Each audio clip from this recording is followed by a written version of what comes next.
Hi అండి. అందరూ ఎలా ఉన్నారు? ధనుర్మాసం అయితే వచ్చేసింది కదండీ! ఈ ధనుర్మాసం కూడా నాకు కార్తీక మాసంలా అనిపిస్తుందనమాట. ఎందుకంటే మా ఊర్లో నగర సంకీర్తన మొదలయ్యింది. ఈ ధనుర్మాసం మొత్తం కూడా మా రాములోరి గుడి దగ్గర నుండి ఆ విష్ణు సంకీర్తన చేసుకుంటూ మా ఊరంతా తిరుగుతారనమాట భజన బృందం. ఈ నగర సంకీర్తన ఉదయం 5 గంటల నుండి 6:30 గంటల వరకు చేస్తారనమాట. ఊరంతా కూడా స్వామివారి పటాన్ని పట్టుకొని వెనకాలే భజన చేసుకుంటూ ఊరంతా కూడా ఈ ధనుర్మాసం మొత్తం కూడా వెళ్తారనమాట. ప్రతిరోజు కూడా ఒక్కొక్కరు స్వామివారి పటాన్ని పట్టుకుంటారు. ముందుగా రాముల వారికి దీపారాధన చేసి ఆయనకి హారతి ఇచ్చి స్వామివారిని మేల్కొలుపు పాట పాడిన తర్వాత అక్కడ నుండి సంకీర్తన చేసుకుంటూ వెళ్తారు. ప్రతిరోజు కూడా ఒక్కొక్కరు పట్టుకుంటారు కదా స్వామివారి పటాన్ని. ఈ మహద్భాగ్యం ఈరోజు అయితే మా రామతకి దక్కింది. ఆవిడ ఈరోజు స్వామివారిని ఎత్తుకున్నారనమాట.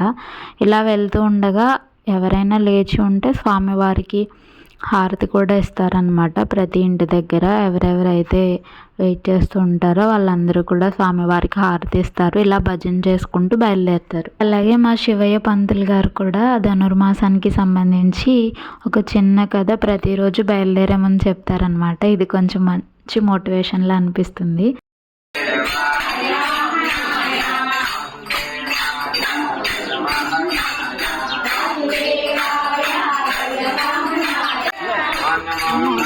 వాసుదేవాయ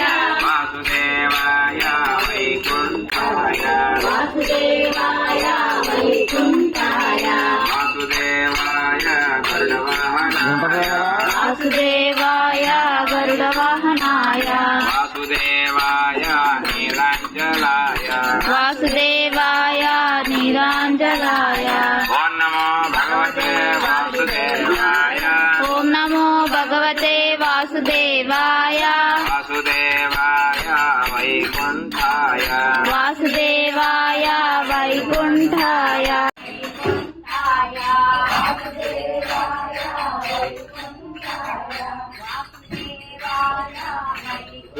ఇలా ఊరంతా తిరుగుతూ మా ఇంటికి వచ్చేసరికి తెల్లవారిపోయిందనమాట. ఇలా రోజు కూడా తిరుగుతారనమాట. చూడండి, ఆరోగ్యానికి ఆరోగ్యం, వాకింగ్ చేసినట్టు ఉంటుంది. అలాగే ఆధ్యాత్మికత, ఐకమత్యం కూడా ఉంటుందన్నమాట. అలాగే మొత్తం అయిపోయిన తర్వాత చివరిగా రామాలయానికి వచ్చి గోవిందనామాలతో సంకీర్తన ముగిస్తారు.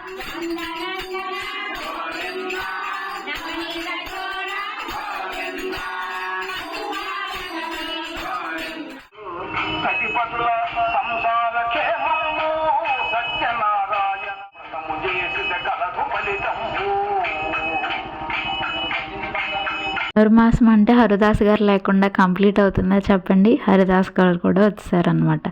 ఇంతకు ముందైతే నడిచి వచ్చేవాళ్ళు, ఇప్పుడు చాలా ఊర్లు తిరగాలి కాబట్టి ఇలా బండి మీద వచ్చేస్తున్నా అని చెప్పారనమాట. Thank you for watching. Bye.